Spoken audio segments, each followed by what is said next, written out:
رسول کو سزا دے گا. فقال محمد ابن مسلمہ انا یا رسول اللہ، اللہ کے رسول صلی اللہ علیہ وسلم میں حاضر ہوں.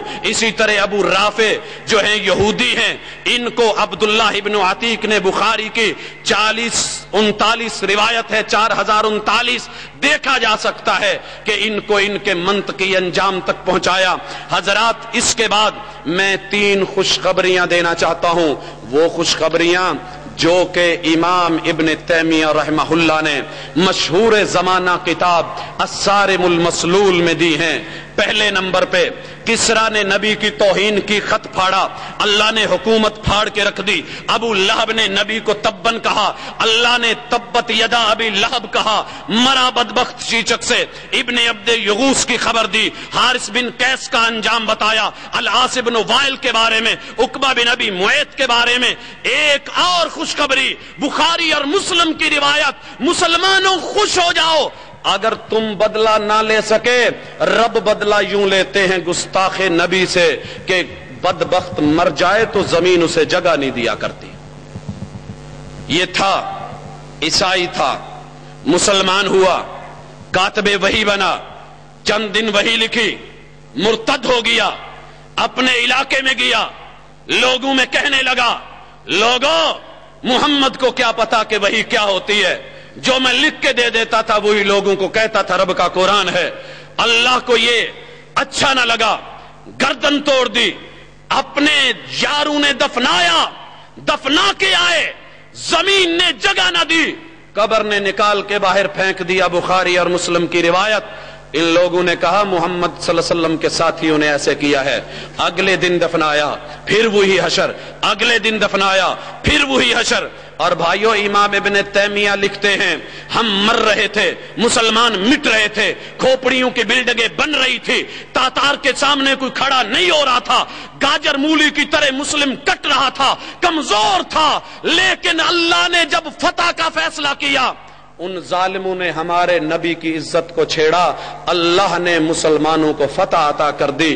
آج گجرانوالا میں میں یہ کہنا چاہتا ہوں بھائیو، ہم دنیا کے ہر خطے میں مرے، ہر خطے میں کٹے، مجبور ہم بنے، مقہور ہم بنے، مظلوم ہم بنے، سزائیں ہم کو ملی، ہم ٹھہرے جو ٹھہرے. لیکن ایمان یہ کہہ رہا ہے کہ اب انہوں نے محبوب کی عزت کو ہاتھ ڈالا ہے. انشاءاللہ امام ابن تیمیہ رحمہ اللہ والی خوشخبری ہمیں آنے والے دنوں میں دکھائی دیتی ہے کہ جب وہی ہوگا، پاسباں مل گئے کعبے کو صنم خانے سے. حضرات اس کے ساتھ میں 3 اکابرین کا ذکر کروں گا اور تڑپ کے سنو جنہوں نے تحفظ ناموس رسالت کیا. پہلے نمبر پہ صحابہ، ان کا ذکر ہو چکا، خصوصاً خلفائے ثلاثہ. ان کے حوالے سے ذرا ہسٹری میں دیکھیے کہ رسول اللہ صلی اللہ علیہ وسلم کے مخالفین کو، معاندین کو، گالیاں دینے والوں کا انجام کیا کیا. دوسرے نمبر پہ علماء. دوسرے نمبر پہ بھائیو اگر کاغذ قلم ہے تو نوٹ کرو، سرمایہ محبوب کی زندگی کا دفاع. پہلے نمبر پہ عربی دان طبقہ لکھے امام قاضی عیاض، اللہ تیری قبر کو منور فرمائے، کروٹ کروٹ جنت نصیب کرے.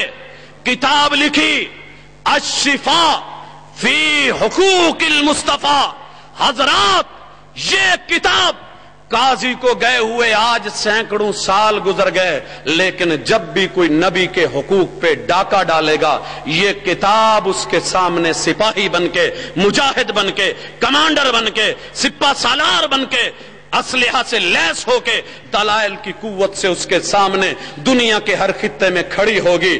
دوسرے نمبر پہ شیخ ابن تیمیہ شیخ الاسلام رحمہ اللہ تعالی الصارم المسلول علی شاتم الرسول. اسے بھی نوٹ کرو، اردو ترجمے کے ساتھ ہے. خریدو، گفٹ کرو دوستوں کو، اپنی لائبریریوں میں رکھو، گھروں میں رکھو، آج موقع ہے پڑھو.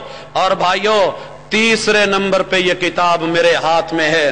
1 مرتبہ 2 مرتبہ امرتسر سے، 1 مرتبہ دہلی سے، پھر لاہور سے، پھر سرگودا سے، اور یہ والا ایڈیشن تمہارے شہر گجرانوالا سے چھپا. مبارک ہو تمہیں. کیا نام ہے کتاب کا پتہ ہے؟ بھائیو یہ کتاب دیکھنے میں چھوٹی اٹھانے میں ہلکی، یہ کتاب ہے مقدس رسول، جسے فرزند اہل حدیث مولانا ثناء اللہ امرسری رحمہ اللہ نے لکھا۔ رنگیلے رسول کے جواب میں حضرات کتاب گواہی دیتی ہے، پہلے 25 صفحات کے اوپر دیوبندیوں کے، بریلویوں کے، نامی گرامی حنفی علماء کے اخباروں کی تقریزیں چھپی ہوئی ہیں۔ لکھا ہے پوری امت کے اوپر قرض تھا جو اہل حدیث کے فرزند، اہل حدیث کے عالم، اہل حدیث کے مناظر مولانا ثناء اللہ امرسری رحمت اللہ علیہ نے لکھ کے پوری امت کے ذمے جو قرض تھا رنگیلا رسول لکھے جانے کے بعد اس کو ادا کر دیا۔ حضرات اس کو پڑھیے، یہ وہ تلوار ہے جسے قلم کی تلوار بولتے ہیں، یہ وہ نوک ہے جو نیزے کی نوک سے اور تیروں کی نوک سے اور تلواروں کی دھار سے تیز۔ کعبہ کے رب کی قسم، غازی علم دین نے بھی بڑا کام کیا، لیکن وہ قبر میں حضرات مولانا ثناء اللہ امرسری رحمہ اللہ قبر میں، ان کی قبر ایک ایک، ان کی یہ کتاب ایک ایک مکتبے میں، ایک ایک گھر میں، شاتم رسول کے سامنے، نبی کو گالی دینے والے کے سامنے، محبوب کی گستاخی کرنے والے کے سامنے مجاہد بن کے یہ ڈٹی ہوئی ہے، اڑی ہوئی ہے، لوگوں کو ہدایت دے رہی ہے، صحیح راہوں پہ لا رہی ہے۔ لیجئے، گفٹ کیجئے، مطالعہ کیجئے دوستوں کو جو ہے۔ اور تیسرے نمبر پہ مجاہدین اور غازی، میرے سامنے محمد بن مسلمہ پہلا غازی ہے، اس کے بعد غازی علم دین شہید ہے، پھر عامر چیمہ ہے، حضرات اسی طرح باقی غازی بھی۔ لیکن میں 3 کے بعد اگلی چیزیں جو ذکر کرنے والا ہوں وہ میری گفتگو کا آخری خلاصہ اور نچوڑ ہے کہ یہ سارا کچھ نبی کی توہین ہو گئی، ماضی میں ہوا، قتل ہوئے، بدلے لے لیے گئے، اللہ نے لیے، ہم کیا کریں؟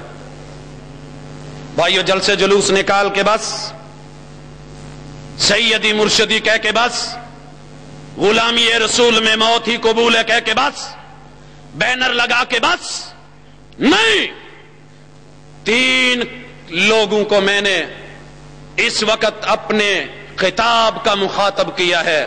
پہلے نمبر پہ حکمران، دوسرے نمبر پہ عوام میں خاص، اور تیسرے نمبر پہ عوام۔ تینوں مل کر کے سنیں بھائیو۔ حکمرانوں میں 3 مثالیں غیرت دلانے کے لیے رکھوں گا۔ پرویز مشرف، میں تجھے دل کی گہرائیوں سے تڑپ کے وہ دعوت دیتا ہوں جو کائنات کے امام اپنے سے بھولے بھٹکوں کو دعوت دیا کرتے تھے۔ ہمیں نفرت جرم سے ہے، مجرم سے نہیں۔ ہمیں نفرت کفر سے ہے، کافر سے نہیں۔ نفرت شرک سے ہے، مشرک سے نہیں۔ پیغمبر دائی ہیں، دعوت لے کے آئے ہیں، روڑے پڑے ہیں، لہو لہان ہوا ہے بدن، دعا کر رہے ہیں اللہم اہد قومی فانہم لا یعلمون۔ میں ان کو ہلاکت کے دھانے پہ کھڑا کرنے کے لیے نہیں، ہدایت کے لیے آیا ہوں۔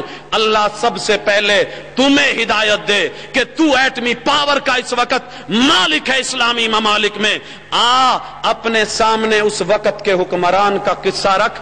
ایک معتزلی نے، ایک فلسفی نے قرآن کے بارے میں زبان کھولی کہ قرآن کی ڈبل آیتیں، ضرورت کیا ہے، فصاحت بلاغت نہیں ہے۔ حضرات ہارون نے کیا کیا؟ جلاد بلایا، جلاد بلایا، کہا اس کے جتنے ڈبل اعضاء ہیں ایک ایک کاٹ دیا جائے، سنگل کر دیا جائے۔ کاٹ دیے گئے، ایک آنکھ نکالی، ایک نتنا کاٹا، ایک ہاتھ کاٹا، ایک پاؤں کاٹ لیا، ایک کان کاٹ لیا۔ کہنے لگا میرے پہ ظلم کیا، یہ کیا۔ کہنے لگا نہیں اب تو بہت اچھا نظر آ رہا ہے، اگر قرآن رب کا کلام اس میں فَبِأَيِّ آلَاءِ رَبِّكُمَا تُكَذِّبَانِ ایک چیز رپیٹ ہوتی نظر آ جائے، تجھے اچھی نہیں لگتی، فصاحت اور بلاغت کے خلاف لگتی ہے۔ میرے کو بھی تیرے اندر ڈبل اعضاء یہ کوئی اچھے نہیں لگ رہے تھے۔ جب ایک ہاتھ سے پکڑ سکتا ہے دوسرے کی ضرورت کیا ہے؟ تاریخ لکھتی ہے اس کے بعد اس فتنے نے بڑا عرصہ تک سر نہیں اٹھایا۔ دوسرے نمبر پہ حکمران، یہ تو تیرے پیغمبر کو گالی دی گئی، تیرے ملک میں کراچی کے اندر سے جب مسلمانوں کی عزت کو لوٹنے کی کوشش کی گئی، آواز اٹھی تھی۔ حکمران اس وقت کون تھا؟ حجاج۔ بڑا ظالم گنتے ہو ہسٹری والو، لیکن اسی وقت پاس دنیا کا نقشہ ہے، سندھ کے اندر دیبل کراچی کے نقشے کے اندر خنجر گاڑ کے کہا